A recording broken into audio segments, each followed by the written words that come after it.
Hi, fourth graders, it's Miss Leon. We are going to continue our learning in opinion writing, and I want you to go ahead and check out what we've done because we are going to start using our brainstorming to get ready to start drafting. So our prompt that we have chosen to use this year is COVID is the worst because. So right here, I'm showing you guys our outline example. And we have our claim, our thesis statement saying, I think that COVID is the worst. That's our claim because, and we have our three reasons. Because it is contagious, we can't go where we want to go, and you have to wear a face mask.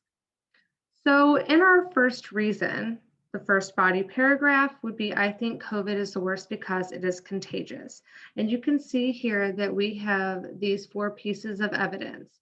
And this one is just, a fact. We have to social distance.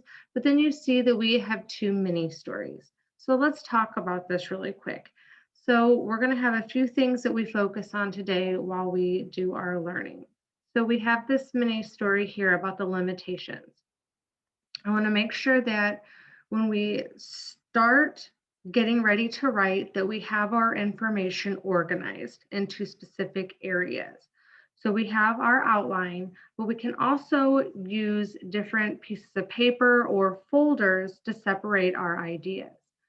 So in person, I typically would give you guys different actual folders to use, but we're going to do this digitally so that way you guys can type your ideas and separate them to then put them back together at the end to make a paper one idea with different reasons.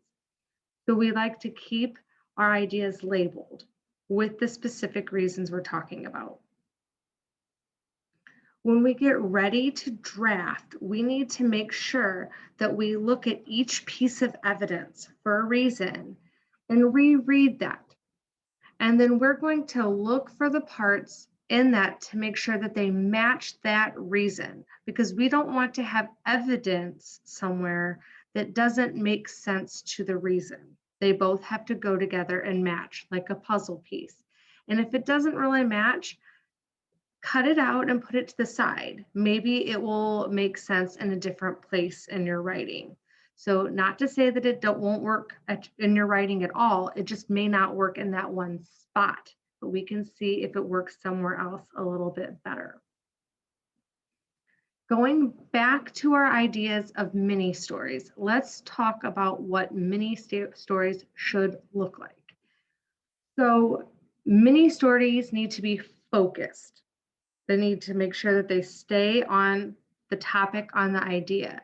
You need to be making a movie in your mind. Start from the beginning and tell the story step by step. And it needs to be focused on this one particular area that are supporting the reason that you're talking about.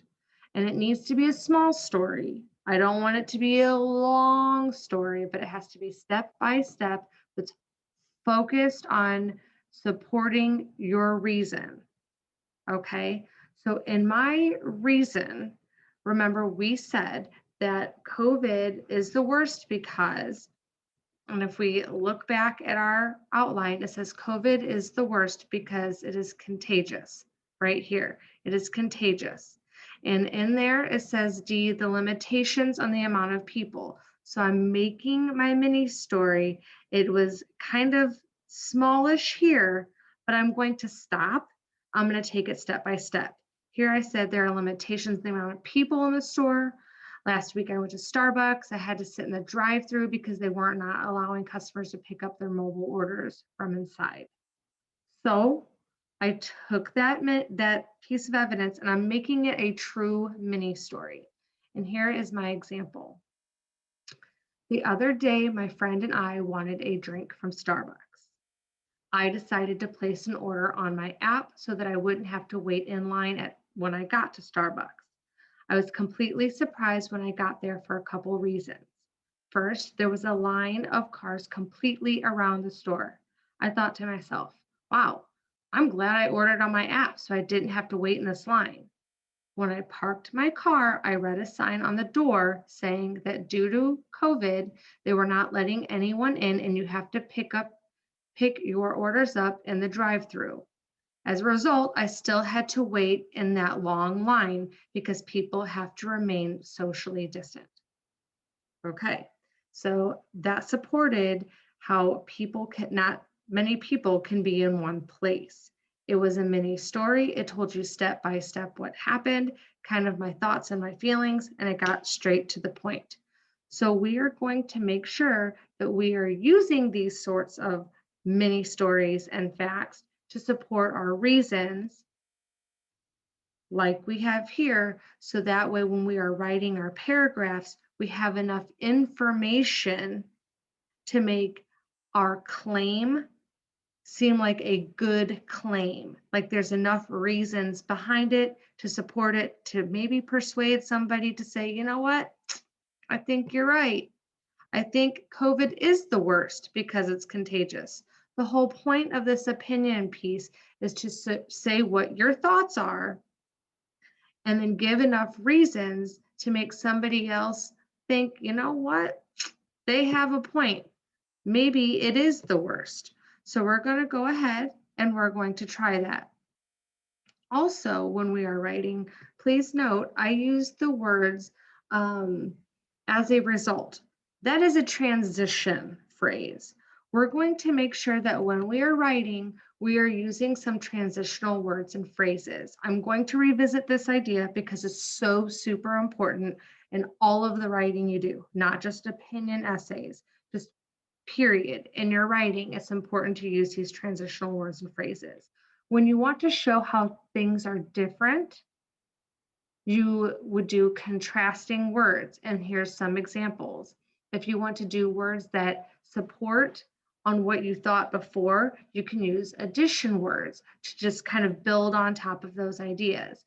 When you're going to give your opinion or your thoughts on something, you can use the phrases I think or I believe to show that that is your thoughts. It's not a fact, but it's an opinion. It's somebody's idea or thought. And then to illustrate or to make a point more clear, you can use the illustration transitional words or phrases. To persuade somebody or to get them to think the way that you do, you can use some of these words, or to compare things. So how they might be the same, how they relate to one another. So I want you to make sure that you're kind of keeping these words and phrases in mind, that while you're writing, to help make it move from sentence to sentence and from paragraph to paragraph in flow. And it makes you sound more concise, and it is great. Big kid, awesome, beautiful writing. Let's get started.